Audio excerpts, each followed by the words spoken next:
teman-teman, nama saya Ece Jevanya Patricia dengan NIM 1903061107. Saya mahasiswa Universitas Sumatera Utara, Fakultas Pertanian jurusan Peternakan. Di sini saya akan menjelaskan mengenai perbedaan struktur telur infertil dengan struktur telur fertil. Berikut penjelasannya. Sebelum masuk ke penjelasan, kita lebih baik mengetahui apa sih telur fertil itu dan apa sih telur infertil itu.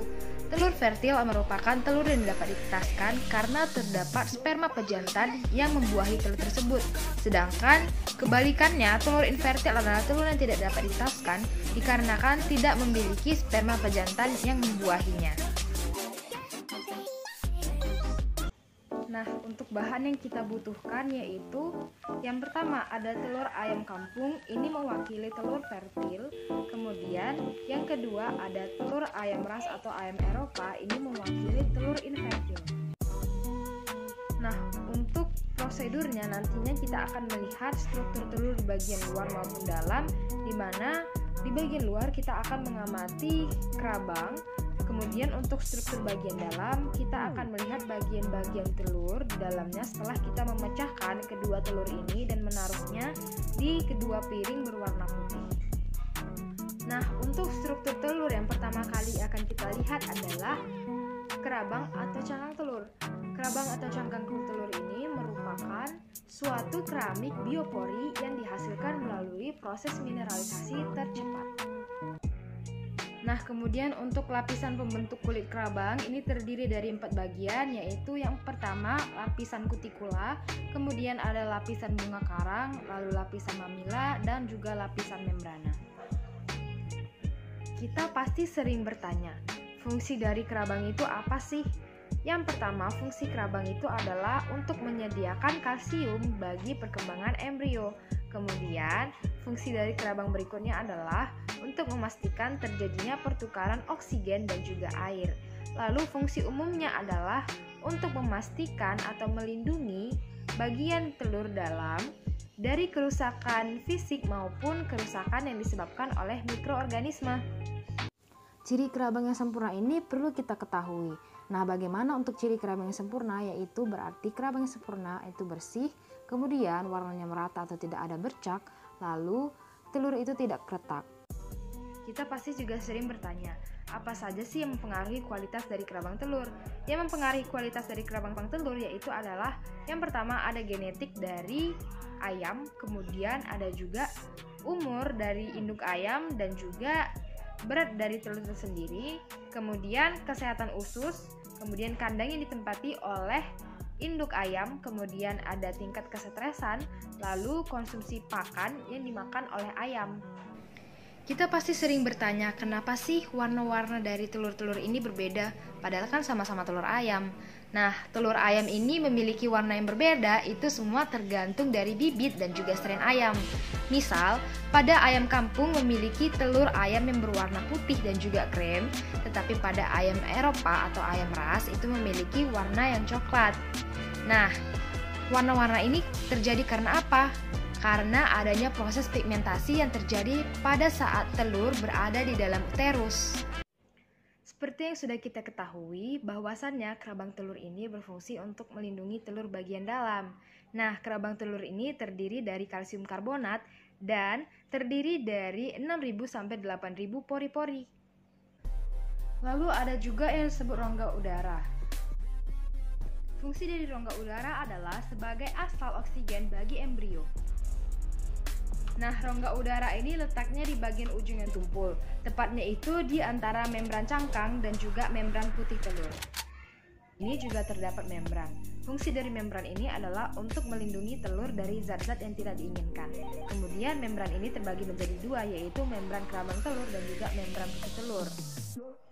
Nah, untuk membran kerabang telurnya terdapat di bagian dalamnya. Membran kerabang telur ini berfungsi untuk melindungi kerabang telur. Untuk membran sel dalam itu berfungsi untuk melindungi putih telur.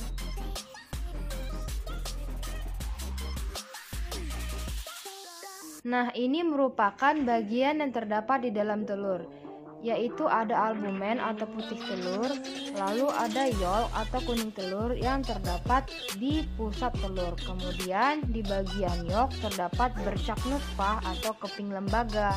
Kemudian jika tampak di sini, ini ada gumpalan putih. Ini merupakan kalaza atau tali kuning telur. Kemudian di sekitaran ini juga terdapat membran putih telur. Seperti yang sudah saya jelaskan sebelumnya bahwa yolk ini terletak di bagian pusat telur. Yolk ini juga diberi warna oleh xanthofil. Xanthofil merupakan suatu pigmen karotenoid yang diturunkan dari pakan. Selain xanthofil, ada juga pigmen pemberi warna pada yolk seperti cryptosanthin, kemudian ada lutein dan juga karoten. Pada telur infertil yolk terdapat germinal disc. Nah, germinal disc itu apa sih? Germinal disc itu adalah bercak-bercak yang terdapat di permukaan yolk. Bercak-bercaknya ini tidak teratur, warnanya pucat, dan ukurannya sangat kecil. Pada telur infertil juga terdapat kalaza. Ini dia kalazanya.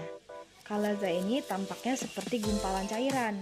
Fungsinya untuk menahan kuning telur tetap berada pada tempatnya.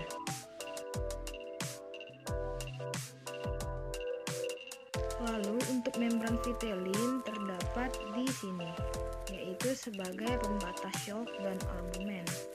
Kekuatan membran vitelin akan berkurang oleh mikroorganisme yang masuk melalui putih telur dan menghasilkan enzim proteolitik. Pada telur ini juga terdapat albumen atau cairan putih telur yang berada di sekitaran yolk. Nah, albumen ini terdiri dari 4, yaitu lapisan encer luar atau outer thin white, kemudian lapisan encer dalam atau thick white, lalu ada lapisan kental atau inner thin white, kemudian juga ada lapisan kental dalam atau inner thick white. Nah, di sini telah tersedia telur fertil dari ayam kampung, di mana terdapat tanda yaitu pada telur fertil terdapat cincin putih di bagian yolk. Nah, sama seperti telur infertil tadi, pada telur fertil ini juga terdapat yang pertama itu ada albumen atau bagian cairan putih, kemudian ada yolk atau kuning telur. Nah, di bagian yolk kuning telur ini terdiri dari vertebra, diskus terminalis, dan juga cincin putih seperti yang kita lihat di sini. Kemudian dia juga dikelilingi oleh selaput vitellina. Yolk ini letaknya di pusat telur, kemudian warnanya itu kuning. Untuk pertumbuhan dan pembentukan telur itu dimulai dari pembentukan kuning telur atau yolk di dalam ovarium pada ayam betina. Nah, yolk pada telur fertil ini berfungsi sebagai cadangan makanan bagi embrio. Kemudian sama seperti kalaza pada telur infertil, kalaza pada telur fertil ini berfungsi untuk menahan kuning telur agar tetap ada pada tempatnya. Dan kalaza ini tampak seperti gumpalan cairan putih yang terdapat di pinggiran kuning telur. Kemudian kalaza ini juga berfungsi agar embrio tetap berada di bagian atas kuning. Kemudian di sini juga terdapat albumin. Di albumin ini atau putih telur ini berfungsi sebagai pelindung embrio dari goncangan dan sebagai cadangan makanan juga air. Seperti yang kita ketahui bahwa albumin atau putih telur ini mempunyai kandungan protein yang tinggi. Protein yang terkandung dalam putih telur ini meliputi ovomucin, globulin, ovomukoid, dan ovalbumin.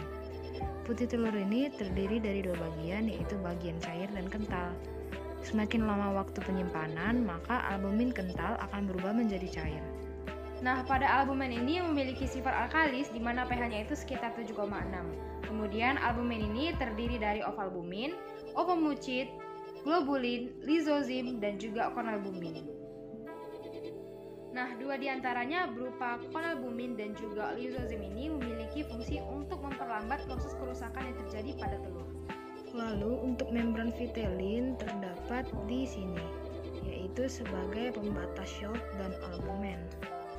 Membran vitelin ini tersusun oleh keratin dan juga ovomucin. Nah, jadi untuk intinya adalah terdapat perbedaan antara telur infertil dan juga telur fertil, di mana juga terdapat persamaan di balik itu.